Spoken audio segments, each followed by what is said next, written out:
संगीत जो है वो आपको दिखता नहीं, कलाकार दिख रहा है, स्वर आपको दिखाई नहीं देता, उसको महसूस करना है। अभी लोग पूछते हैं भाई भगवान कहाँ है, हमने तो देखा नहीं, तो फिर कहेंगे संगीत कहाँ है, हमने तो साउंड देखी नहीं, वो तो महसूस की है, इसलिए कहते हैं नाद ब्रह्म। ये दिखाई नहीं देता, महसूस होता है। स्वर दिखता नहीं है। आप एक बाग में जाएं, गुलाब का फूल है, गुलाब आपको दिख रहा है, उसकी खुशबू आपको दिख नहीं रही, महसूस हो रही है। ऐसे ही स्वर है। स्वर जो है वो आपको दिखेगा नहीं, उसको देखने के लिए अंतर्मुखी होना पड़ेगा। और जो संगीत हम ऐसा बजाते हैं बहिर्मुखी, एक अलग अलग स्टेजेस होती हैं कलाकार की। जब यंग होता है तो तैयारी की तरफ रुझान होता है, लोगों की वाहवाही लूटने का रुझान होता है। जितनी ताली बज गई बहुत बड़ा सक्सेसफुल प्रोग्राम हो गया, वो भी एक दौर है। जैसे जीवन में आदमी के होता है, ब्रह्मचर्य है, और उसके बाद गृहस्थ आश्रम है, उसके बाद उसकी कौन सा आश्रम है आप तो सब जानती हैं, वानप्रस्थ आश्रम है, अलग अलग आश्रम है। ऐसे संगीतज्ञ के दुनिया, उसकी जीवन में भी ऐसे दौर आते हैं। पहला आश्रम है कि ब्रह्मचर्य आश्रम, जबकि वो गुरु के पास सीख रहा है।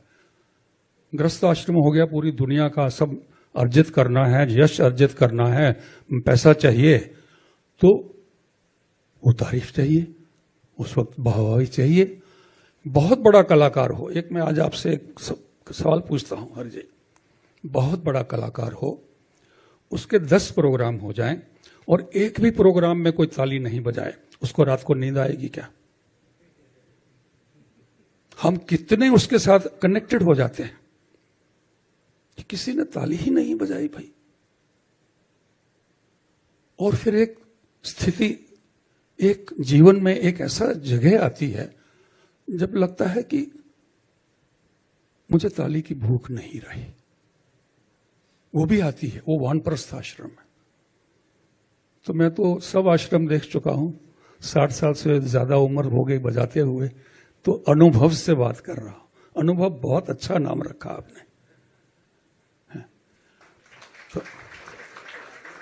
तो उस चीज की जो तलाश है, वो जो संगीत जब बजने लगता है या गाने लगता है इंसान, फिर उसको लोगों की वाहवाही की जरूरत नहीं है, वो ऊपर से जुड़ जाता है, वो अंदर अंतर्मुखी हो जाता है। और यही हमारे संगीत का मकसद है, भारतीय शास्त्रीय संगीत का, अंतर्मुखी होना। इसका मकसद ही वही था। दूसरी बात, एक बार आप कभी सोचे हैं कि नहीं, हमारा क्लासिकल म्यूजिक ज्यादातर सोलो क्यों गाया बजाया गया? जब आप साधना करने बैठते हैं, आध्यात्मिक साधना, तो आप अकेले बैठते हैं ज्यादातर। एक इकट्ठे भी साधना होती है, वो भी एक तरीका है, लेकिन आपने सुना होगा कि बड़े बड़े ऋषि मुनि साधु संत हिमालय में कहीं जाकर के अकेले बैठ गए, 6 महीने बैठे रहे एक ही इसमें। तो वहां से शुरुआत हुई है। संगीत एक तरीका हुआ